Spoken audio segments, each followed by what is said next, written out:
It's my distinct honor to introduce coach, writer, and our speaker tonight, Joe Friel. Thanks, John. Welcome, everybody. I'm glad to be able to talk with all of you. This came about because of Robert. Robert contacted me, I don't know, 5-6 weeks ago, something like that, and asked if I would be willing to speak to your club. And that got me to thinking that this whole thing is really messing up everybody's lives in so many ways. I suspect I'm on the easy end of this. My life hasn't really changed very much. I live in Arizona, and we've not been restricted in any way from going outside and working out. I just did I've been doing workouts every day for the entire pandemic. Just did a group ride last Sunday.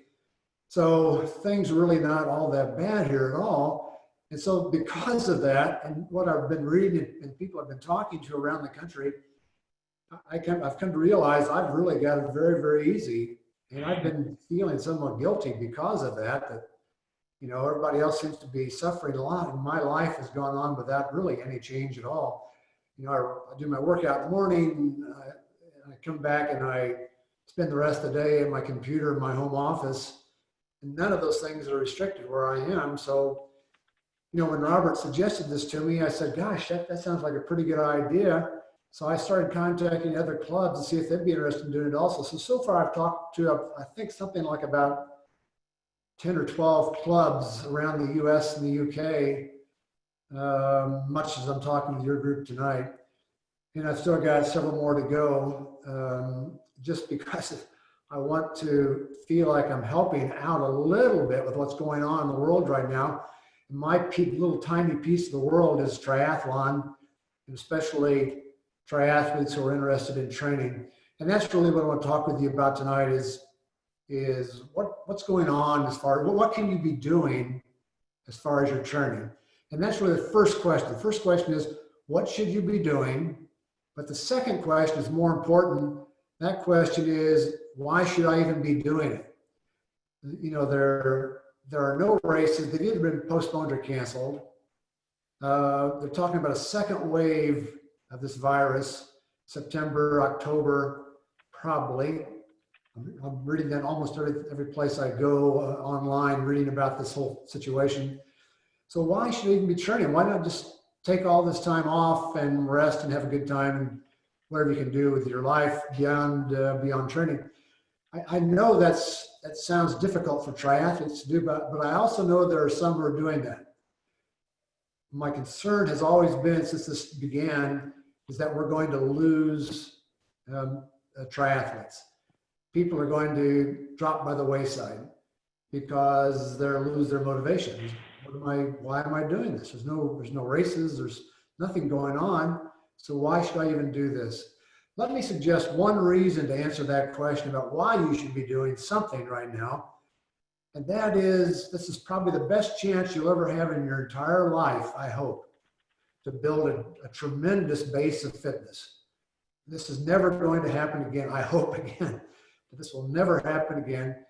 You've got right now an opportunity to build fitness like you've never had before, aerobic fitness, base fitness.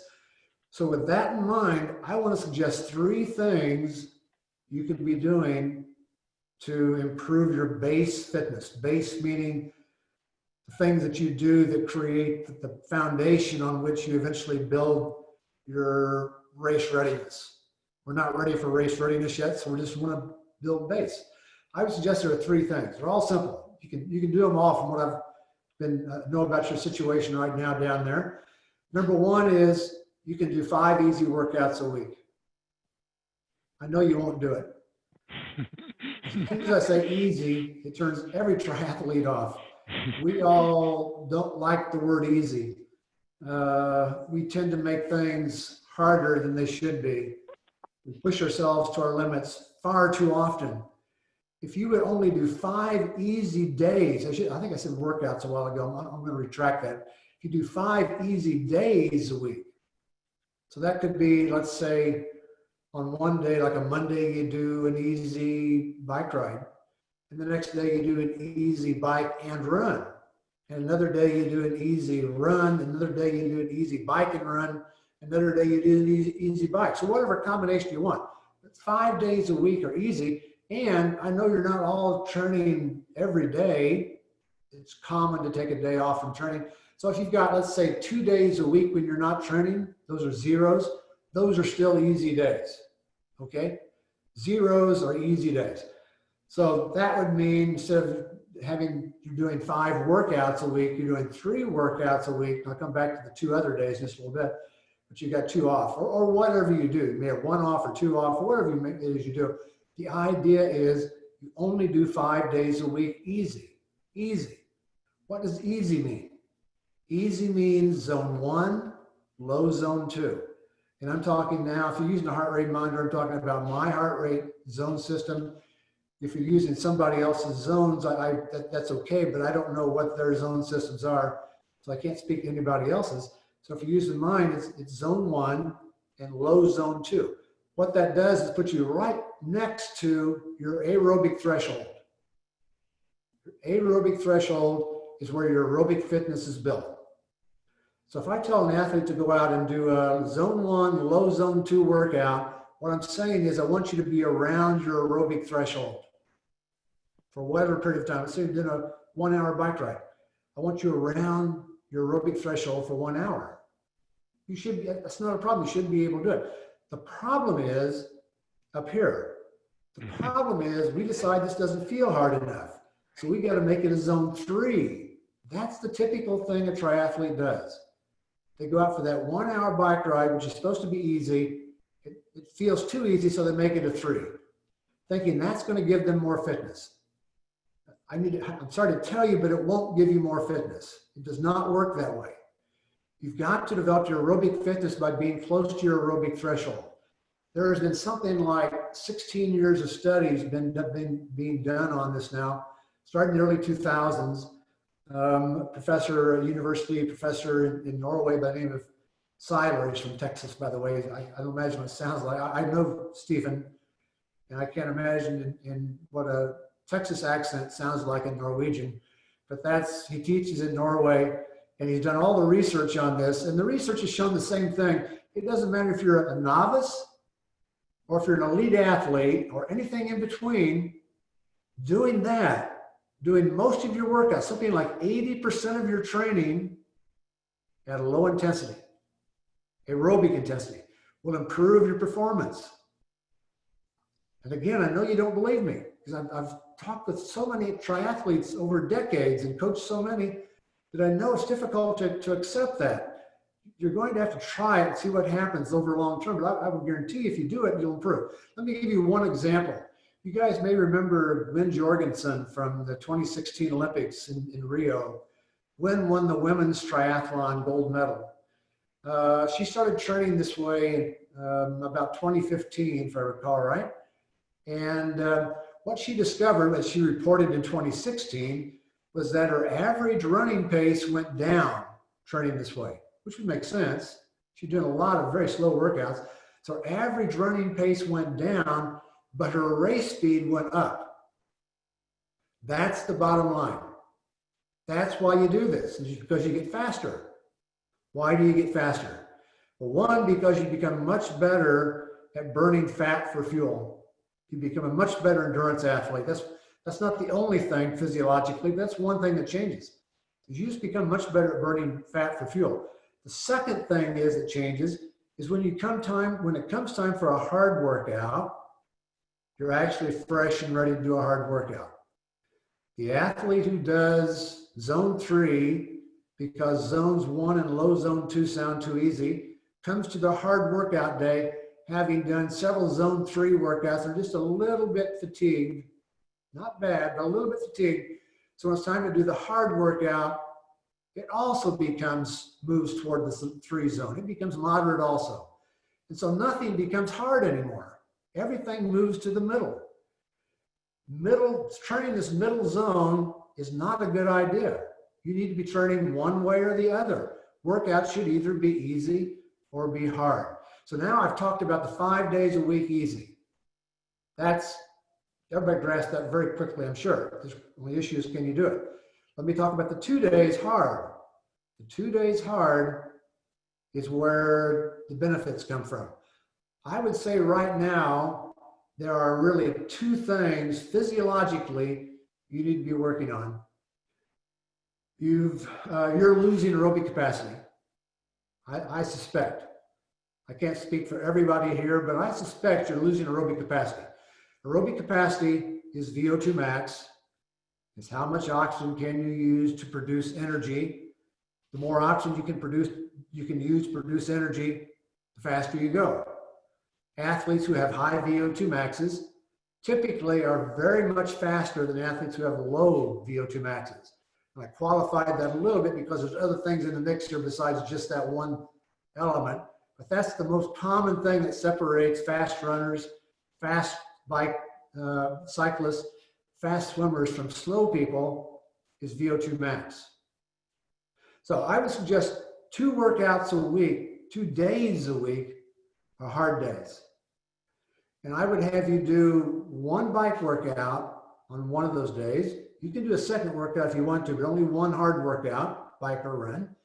And on the other hard day, do only 1 hard workout also, although you may do 2 workouts that day, only 1 will be hard, but it'll be the opposite of the one you did on the previous day. So if you did a bike ride on this day, then this could be a run that's done hard also. I'm not mentioning swim right now because I'm going to come back to it just a little bit. But for right now, I would suggest you focus on the bike and the run, and we need to build your aerobic capacity or reestablish your aerobic capacity. It's easy to do. It's easy to do. Not an easy workout, but that's what you guys like the most anyways, hard workouts. So that's not going to be a problem for you to do. Here it is. All you do is something like 10 times 30 seconds on, 30 seconds off. Piece of cake. 10 times 30 seconds fast, 30 seconds slow. 30 seconds fast, by fast, I mean something like, well, let's talk about this on a scale. From a scale of 0 to 10, 10 being all out, as far as you can possibly go, 0 being sleeping. On that scale from 0 to 10, this is a 9. So you're almost giving it everything you got. You're holding back just a little bit on every interval. So you're doing 30 seconds at a 9 on a 10 scale. Then if it's a run, walk for 30 seconds. Yes, it's okay to walk. Walk for 30 seconds. Then do the next one, so forth, like 10 times. That's 5 minutes. That's 5 minutes of hard exercise. That will help to maintain your aerobic capacity, because more than likely right now it's in decline. That will help to maintain it. So that's aerobic capacity. Physiologically speaking, you need to maintain that. I would suggest there's one more thing you need to maintain physiologically besides aerobic capacity, and that's your anaerobic threshold. Anaerobic threshold is a much more kind of vague term for athletes because we get so many words that define this.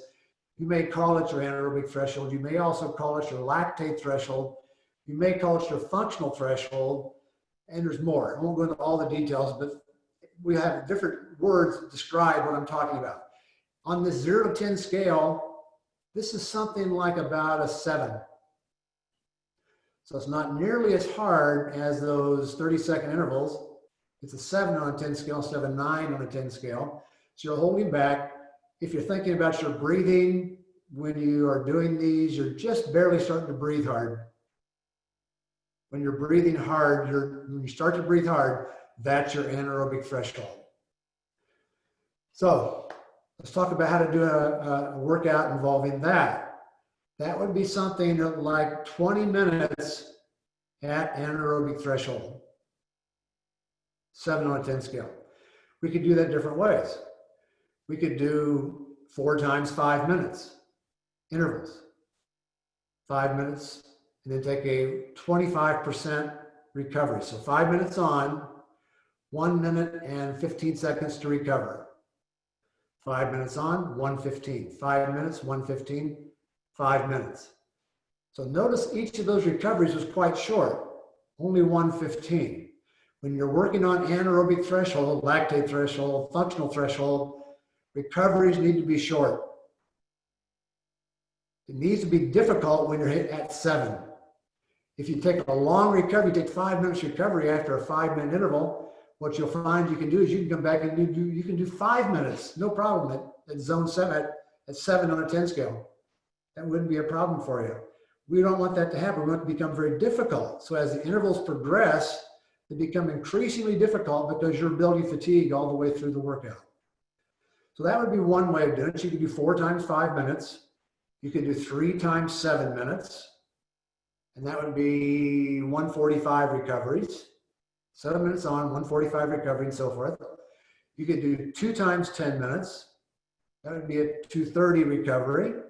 Or you could do 1 times 20 minutes, no recovery at all, just nonstop. Those 4 workouts will maintain your anaerobic threshold. So let's put them into a workout now. It could be either a bike or a run. Again, I'll come back to swim in just a little bit. It could be a bike or a run. So it could be, for example, warm up 15, 20 minutes, bike or run. Then go into the short intervals, 10 times 30 seconds on, 30 seconds off, done at a 9 on a 10 scale. Then a 5 or 10 minute recovery after that. It's fine to take a long recovery after doing those. And then do the 20-minute workout, the 20-minute intervals or steady state nonstop. Then cool down for 5, 10, 15, 20, 30 minutes, whatever you want to do. More than likely, if it's a run, you'll probably keep this on the short side. But if it's a bike, you might keep it on the long side just to get in a little bit more time on the saddle. So that would be one workout that you would do on these 2 days, bike and run.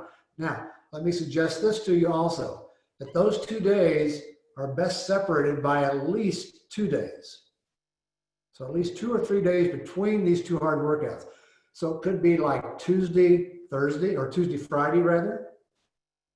So that way you have Wednesday and Thursday between them. It could be Monday, Thursday. It could be Tuesday, Saturday. The idea is to keep 2 or 3 days between these hard workouts, which is going to be, those days are going to be one of these other 5 days I talked about. So you got 5 easy workouts and 2 hard workouts a week. I would almost guarantee you that if you do those 7 things, those 7 days of training like that, you're going to improve your performance and be ready to go. When all this is over and you get back to normal training again, you'll be much better prepared for this than you might have been otherwise. So those would be some very common things you could be doing. Now, let me briefly talk about swimming. I understand that your pools are open now and you're able to get back in the water again. I would suggest the most important thing you can do in the pool right now is to work on your skills. I've been putting on camps for triathletes for a long time, over a decade. And used to always do, I haven't done one for several years now, but what I used to always do was I would have there'd be a 7-day camp. On day 1 of the camp, we would do a 500-meter time trial. And we'd find out how fast this athlete can swim 500 meters right now when they're fresh. Because I told them before they came to the camp to come to it fresh, because it's going to be 20, 25 hours of training and you're going to be wasted by the end of the week. If you come tired, you won't make it through the week. So come to camp fresh. So on day 1, they do a 500-meter time trial and they're fresh. The next 5 days, all we do in the pool is we work on skills. They never swim more than 25 meters. Never swim more than 25 meters for 5 days. All we do in those 5 days is we work on 4 things. And I describe these in my Triathletes Training Bible. There's a section devoted just to this. I call them posture, direction, length, and catch. PDLC for short. And what I suggest in the book, and this came about because of my camps, is if you learn to do these 4 things, you'll become a better swimmer. So when we were working with these campers on these 5 days of just doing 25s, that's all we did was posture, direction, length, and catch.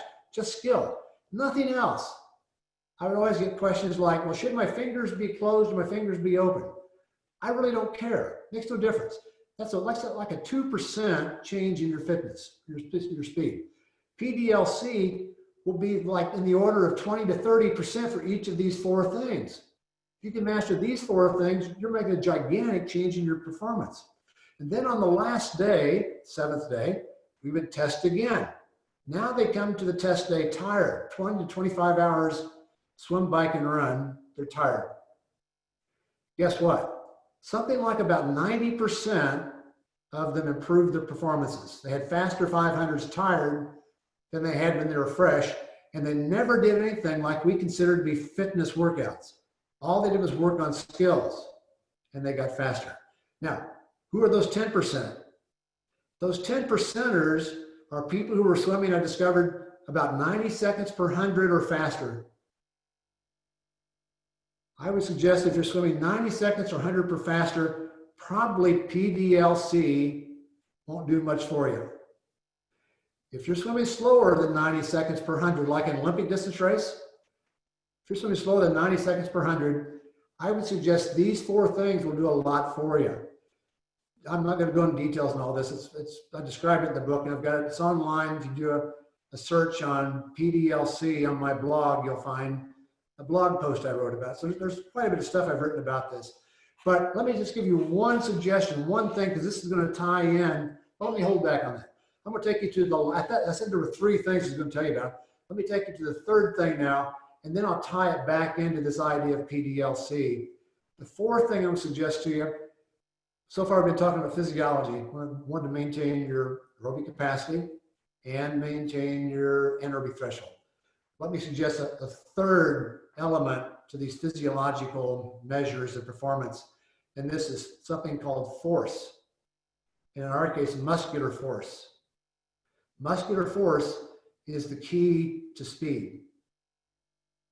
If you have good force, you can be fast because you'll have power. Power, let me explain this quickly.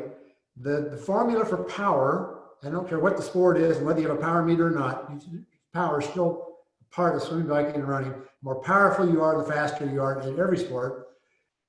The formula is power equals force times velocity.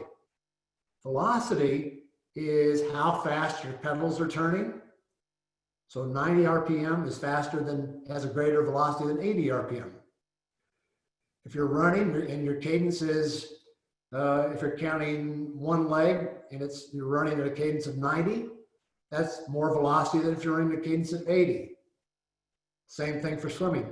If your turnover is a little bit faster than it would be otherwise because you learned to swim at a faster cadence, then that is going to increase your velocity, which increases your power. But if that stays the same, let's just take the bike. Let's say your cadence stays the same. It doesn't change. You pedal at 85 RPM regardless. If we can improve your force, the amount of pressure you apply to the pedal on the downstroke, the faster you'll become. That's what this is all about. In swimming, or let me come back to swimming later on. In running, the force is being applied to the ground behind you, not below you, not in front of you, but behind you. You're pushing against the ground, and that's force. And as you apply force, you move forward. That's what propels you forward, is pushing against the ground with your foot. If you are weak in any of the muscles that have to do with applying force in your running or force in pedaling, you'll never be fast. I'll come back to swim in just a second. So here's what I'd suggest. I'd suggest you do 3 exercises a week at home. These would typically we'd call gym exercises, but I know you've got a gyms available, but they're maybe somewhat limited to get into right now, or maybe you're hesitant to go to a gym right now. I know some people are. But you can do these at home. There's 3 exercises. First exercise, and this will take 10, 15 minutes. First exercise is hip, knee, ankle extensions. We call these typically squats, leg press, lunges, step-ups. Those are all examples of hip, knee, ankle extension. They're tremendous for building force for bike and run. I've been watching people online doing these without using weights. On Twitter the other day, I saw a guy, he put a chair in front of him, he bent over, put his hands on the back of the chair, bent at the waist. Then he had his kids sit on his back and he did squats. Hey, you know, I don't know what his kids weighed, but that's a free weight you got right there around the house. Or you can do, if you want to make it really heavy, no kids, that's quite all right. Just do one-legged squats. Hold on to the chair, put your other leg behind you on a chair, on the seat of the chair behind you, with your left leg behind, and then do squats with your right leg. You've got your body weight now for one leg instead of body weight for two legs. So that puts more force. You develop force. Squats to about halfway down. I saw a guy on the internet climbing stairs in his home. He had a flight of stairs from the first floor to the second floor, and he was climbing the stairs, taking 2 steps at a time. So he's just taking long steps, climbing. He's doing step ups is what he's doing, but he's climbing stairs, doing step ups. Some people may be able to do 3 steps at a time instead of 2, or whatever works for you. The idea is to work on something that develops hip, knee, and ankle extension all at the same time. We don't want to isolate any of those 3. We want to combine them into a movement that begins to closely simulate riding a bike or running. So that's one exercise you can do. It'll take you just a few minutes. It's not a big deal. Set aside 2 or 3 days a week where you work on that exercise, and you also work on, and let's go now to swimming. I was mentioning a while ago that there's 4 things, PDLC, posture, direction, length, and catch. The one that triathletes are terrible at is catch. Catch, horrible at it. Really need to improve this. I think most people don't know what a catch is. They hear that word all the time, but I'm not really sure that we as triathletes understand that word catch. Let me show you, if I can, on this little screen here, what a catch looks like. A catch is your fingers pointing at the bottom of the pool and your palm facing backwards. That is a catch. Arm extended, fingers pointing down. What most triathletes do, point their fingers this way. Fingers point at the next wall if you're in a pool. Fingers pointed straight ahead. That is not a catch. You cannot pull yourself through the water with your hand in that position. If you have your hand in this position, you can now pull yourself through the water. That's what a catch is. That position, all you can do is push down on the water. You're not moving forward at all. You're just pushing down on the water. You're pushing your shoulders up and your hips down. So you're actually making the whole situation slower by doing that. And yet almost every I bet it's like 95% of the triathletes I video record and have done for decades do that. They put their hand in the water like this, then they push down in the water. It's not going to make you go faster. It's going to make you go slower. So how can we improve that? Well, obviously, if you're in the pool, you can work on skills, this PDLC thing, but at home, you can develop that strength also for the catch. Get an elastic band of some sort, a heavy-duty elastic band. You can find these at various places, physical therapy stores or shops. The proper clinics, I guess would be the proper word, sometimes have these, and they will actually give them to you because they start getting old, they give them away. But put that around something that's stable, like a post or something, and just put your hand through it, arm extended, and pull. So you're starting to work now on this movement of the catch. So not only are you working on the strength that drives the catch, but you're reinforcing in your head also that I need to do this when I'm swimming. Notice if I have my hands in that elastic band and the elastic band is out there in front of me someplace, I cannot pull it from here. I can push it down, but that does absolutely nothing to stretch it. It's not hard at all. It's easy. Get this position, now it becomes hard. So that's a second exercise you can do at home. The third exercise is one you're familiar with also, which is just core exercises, like a plank. You can do planks, and that will build the core strength that you need throughout the torso, because when you're using your arms in swimming, your legs in running or cycling, your torso is what stabilizes everything. It's the stability muscles in your body that keep you from turning in odd directions, making strange movements. So if that's strong, you become much more powerful, much more forceful with a catch, with a pedal stroke, and with a running stride. So that is the whole thing. Not hard. It's pretty easy. But if you do it, I can almost guarantee you that your fitness by the time you come out of this will be better than when you went in. And now is the time to do it. You'll never have this, hopefully, never have this opportunity again, if you want to call it an opportunity. Okay, John and Robert, I'm going to throw it open to questions right there, see if anybody has anything they want to talk about.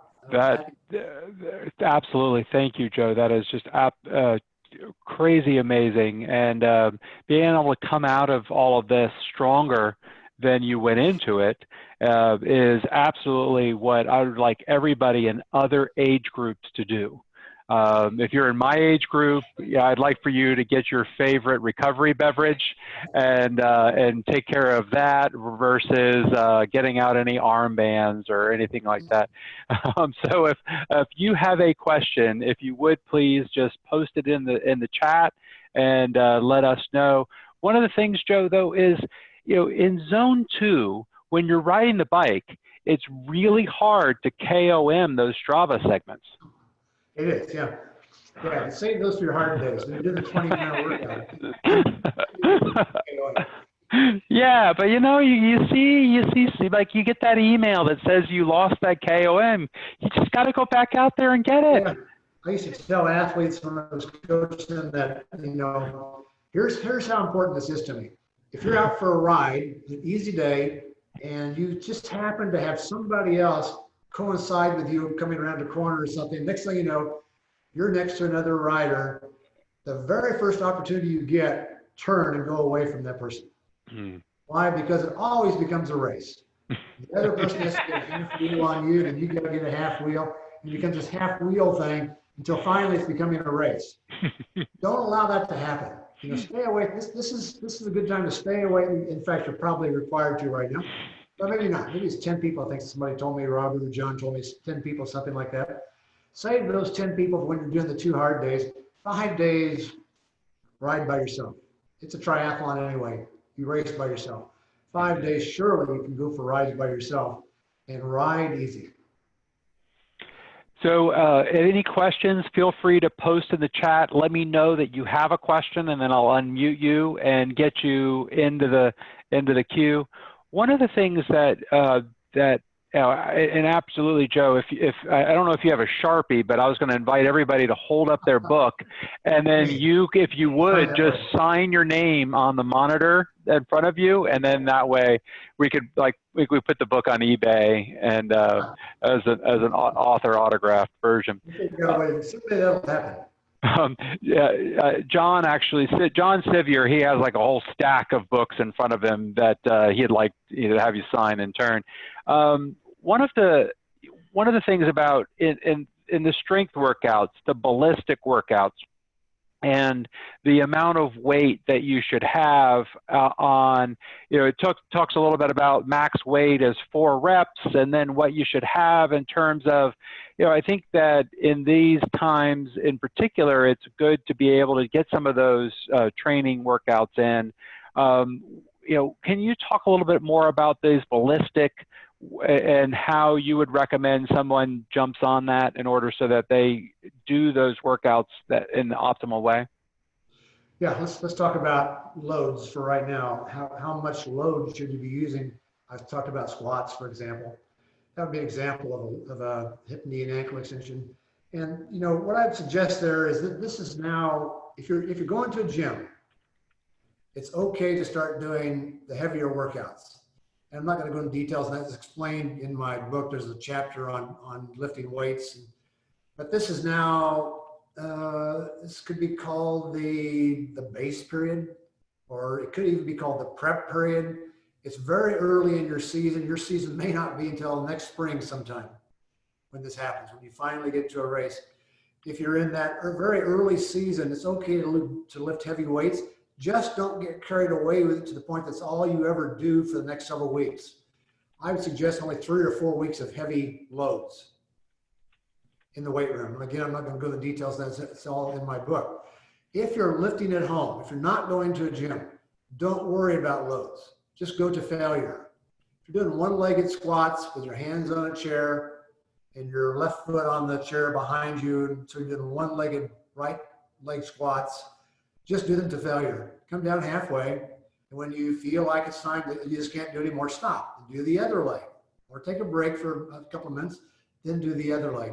The idea is to start doing exercises that build muscle, but do them to something close to being your limit when you're doing it.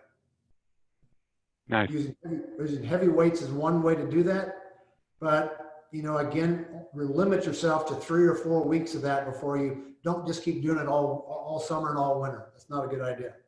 Limit it to just a few weeks, and then just follow the program I laid out in the training Bible about how to lift weights. Okay.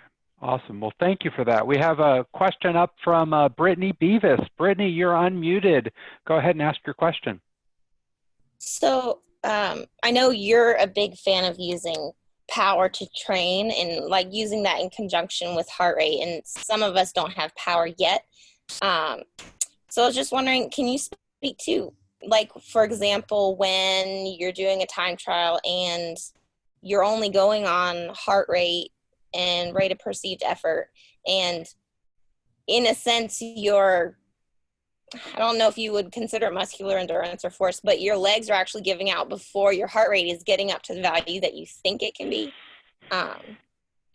or what it's supposed to be, what you have tested at previously. Yeah, I understand, Brittany. Yeah, thanks for the question. Yeah, that's a typical situation. I'm glad you mentioned ready to perceived exertion and how you feel. That's one that gets overlooked, I'm afraid, too often. I've coached athletes where I've had them put a piece of tape on their power meter on their handlebars, or a piece of tape on their wristwatch so they can't see their heart rate. And all they have to do is pay attention to what they're feeling. So I have them go out and do intervals. All they do is pay attention to how they feel. And then when we get all done, then we can look and see how did they feel compared to what they actually did. Realize there are we're actually finding out 2 things that are different when you're using a heart rate monitor or a power meter. Heart rate monitor is telling you something closer to your perceived exertion. It's telling you something about how you feel. That's what it's telling you. It's not telling you anything at all about performance. Can you predict the outcome of a race by asking somebody what their heart rate's going to be? Absolutely not. There's no way. So heart rate tells you nothing about performance. It only tells you effort, how hard you're working. That's what it's telling you. Power or pace in running tells you performance. You tell me what your average pace is going to be, and I can tell you what your time is going to be for the race. Or you tell me what your power is going to be, and I can give you a pretty good idea of how well you're going to do in your age group based on what the other riders are going to do. So that's performance. So we're not talking about the same thing with heart rate and power. We're talking about 2 separate things. They're both good. I always have athletes use both. Not just one, but both. Because when I have heart rate and I have power, I know effort and I know performance. How hard are you working and what are you accomplishing? So if you only have a heart rate monitor, but let me rephrase it. If you only have a heart rate monitor, you must also be relying on how you feel, because heart rate is slow to respond. If you're doing the 30-second intervals I was talking about a while ago, heart rate is totally useless. It won't tell you anything. It'll still be rising when you're doing the 30 seconds easy. So you can't use heart rate for that workout. 20-minute interval, you can. If you're doing 4 times 5 minutes or whatever it may be, 20 minutes nonstop, now you can use heart rate because the heart rate will have time to get up there. The problem we run into as athletes is we try to get the heart rate up there too quickly. We try to force it up very, very quickly early in the interval, or early in the race, early in this little episode of training we're doing. We try to force it up too quickly, and then once it finally gets up there, then we start to slow down. So it stabilizes. That's exactly the opposite of what you should be doing.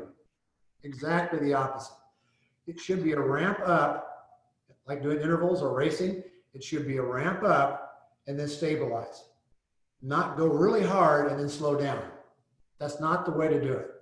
That's why when you suggested using perceived exertion or how you feel, why that's so important. When you're doing the 20-minute intervals, you need to start off thinking this is going to be like a 7 on a 10 scale. Not this is going to be a heart rate of 154 or something like that. That'll come later. But when it feels like it's a 7, keep it at a 7, and eventually your heart rate will come up and it'll stabilize at 7. If you try to make it feel like a 9 or a 10 to drive your heart rate up faster, all you're doing is practicing things that are counterproductive for performance. That's where the worst thing you can do to perform right is start out too fast. We all know that. You start too fast, you fade later on. But unfortunately, heart rate monitors train us to do that. So you've got to learn to use, as you suggested, how you feel.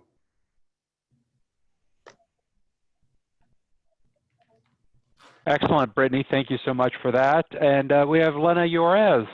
Lena, you have a question. You're unmuted. Thank you, Joe Friel. This is my book. Very old. You know, the It's swimmer like- on that cover, Lena, was a mountain biker, not a triathlete. Just happened to record. Well, that. I have to tell you, you made triathlon understandable and accessible to me. Most people in the club don't know that I've been doing this since 1999, and I've taken off like a couple years here and there. And Yeah. I'm not sure I've gotten any faster, but in some ways I don't really care because Yeah, I it's just fine. enjoy the sport. I just enjoy the sport so much. Good. My most challenging sport, I wish you could sign this. You have no idea. This thing is dog-eared Let and me sign that for you. my most challenging sport and the one I've spent the most time on, and I still have like mediocre results, is running. And so I was wondering if you could talk a little bit about tempo and tempo training and intervals, because I certainly need to put some time in there. Yeah, well, this 20-minute episode I was talking about, that's perfect. But I would suggest one other thing you can do besides that. This is the workout I've always had athletes do 2 or 3 or even 4 or 5 times a week, depending on when the season we are. And I've had it done with very fast runners. I coached a triathlete once, a pro who was in the Olympics, who ran a 29-minute 10K. That's pretty fast. I had him do this workout 2, 3, 4 times a week. I've had athletes do this who are not anywhere close to 29 minutes. I'm not even the same page as 29 minutes. I had them do it 2, 3, 4 times a week. It's a very simple workout. All you do is you warm up, and hopefully you've got something like a grassy park nearby. That would be perfect. If you don't have a park nearby, it makes it a little bit more difficult. If you've got a grassy park, run to that park warming up, get in about 10, 15 minutes of warm up, and then run about 20 seconds fast. 10 on a 10 scale, fast. 20 seconds down the field on this grass. And to make it even better, take off your shoes. When you take off your shoes, what that does is you can now feel your feet, and you know what your feet are doing. When you have your shoes on, it's like having little casts on your feet. And you don't really know what's going on with your feet. You just know you're landing on them. When you have your shoes off, you've got this amazing feeling of being like a kid again. And you know what the grass feels like, and especially if it's in the morning, there's dew on the grass, it's like beautiful. And you're going for a run barefoot like that. So you run 20 seconds fast, and all you do is you think about one thing. So it'll be something like, I'm going to put my foot down flat on every stride. So every stride, I put my foot down this way on the ground instead of this way. Too many of us land that way or this way. We land on our heel with our toes off the ground, or a few people I've run into land on the balls of their feet with their heels off the ground. We want to run with your foot as flat as we can get it so it hits the ground this way. So just concentrate on that only. There are other things you could concentrate on also, but I've never seen you run, Lena, so I can't tell you which of the many things there are that you should work on, but that's the most common thing. So run 20 seconds, just thinking about nothing but that. Then turn around and walk back to where you started. And I did say walk. Don't run back. If you run back, you screw up the entire workout. Just walk back to where you started. It may take you 40, 50 seconds to walk back. That's quite all right. Turn around and do it again. And do like 6, 8, 10, 12 of those in a workout, once a week, twice a week, 3 times, 4 times. if you figure out what is it that I need to work on as far as my technique, my form, and I focus on that thing 2, 3, 4 times a week, barefoot on grass, running fast like that, it will improve. But if all you do is go out and run and do long runs with your shoes on concrete, you'll never figure out how to do this thing. You got to kind of get back to nature again and make it really kind of like being a kid again running. You get the feel for what it's all about. So I did that with a guy that's running 29-minute 10Ks. I do the same thing with a person who's running 59-minute 10Ks. We'll do the same type of workout. It's good for just building skills, running skills. Good question. I love this. I love it. I love this workout. I'm going to do it. Thank you.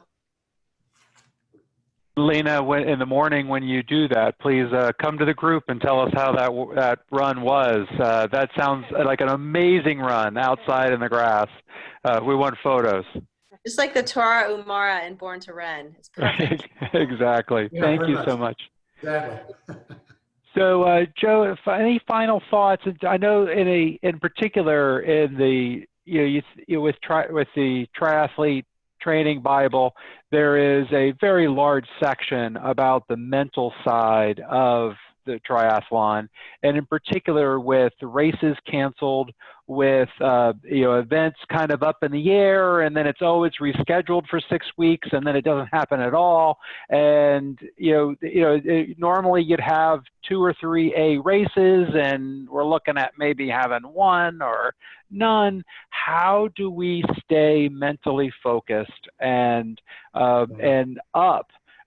For even though we're doing the 5 easy workouts and the 2 hard, how do triathletes stay focused when there aren't these events where we can come out and come together and see what we got? Well, the most important thing you can do, which you're probably already doing for the most part, almost everybody here I'm sure is doing this, is making this habitual, what you're doing. It's not just something you're doing because there's a race coming up in 6 weeks. Something that's has become part of your life. My motto has always been persistence and patience. Those are the 2 keys to being good in sport. You don't have to be great. You just have to be persistent. You got to do your workouts. You got to show up and do the workout. It doesn't have to be a great workout. You just have to do it. And then you have to be patient. If you're patient, you'll reap the benefits, but it's not going to happen overnight. The human body takes, on the average, 6 weeks to see an improvement. So all the stuff I've been telling you to do, it'll be 6 weeks before you even know it's been changed. So you've got to be persistent. You just got to assume it's going to work and keep doing it. And then you've got to be patient. I've got to hang in there. Just hang in there. Every day, just do it. Just get out and do it. If you do that, if you're persistent and you're patient, you're going to be fine. You'll come out of this, no problems whatsoever. You'll probably be in better shape than you've been in a long time as you come out of this. So it's not hard to do. It's just those 2 things. That's awesome. So I'm trying to unmute everybody so that so you got to accept the unmute because it won't let me just arbitrarily unmute you.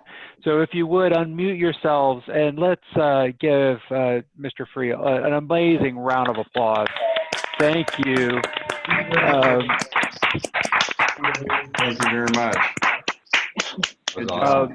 Thank you so much for being here, John. Any final words for the club? No, I just really appreciate you being here tonight, Joe. Really Thank good you very talk. much, John. Enjoyed it. I'm going to do, a few weeks ago, I put together what I call a pandemic training plan. It's on Turning Peaks. I'm going to send it to you guys. You can have it for free. It's just, all it is, you may not need it at all. I hope you don't, because life is hopefully returning to normal, assuming this doesn't come back to haunt us. But it's just these workouts I've told you, how to organize them into a week and then rotate through them. Just keep doing the same 4 weeks over and over and over. But hopefully you don't have to do that. But I'll send it. I think I got Robert's email address. I sent to Robert. If you could, Robert, distribute it to the group, that'd be great. Great. Absolutely. Be easy enough. I'll get it to John and we'll get it out to everybody. Yeah, thank you so much. Thank you, everybody. Enjoyed talking with you. Good luck with getting back to normal life again. It's our honor, and can't wait to see you in person when we can get together again. at the races. All right. So we'll see you then. Thank you. Thanks a lot. Bye-bye. All right, everybody. Thank you so much for coming to tonight's club meeting. And thank you so much for Joe. We'll talk with you soon. We'll see you on the Facebook group. Let us know what you thought. And we can't wait to see your photos of you running through the grass. Talk to you soon. Yeah. All right. Good night.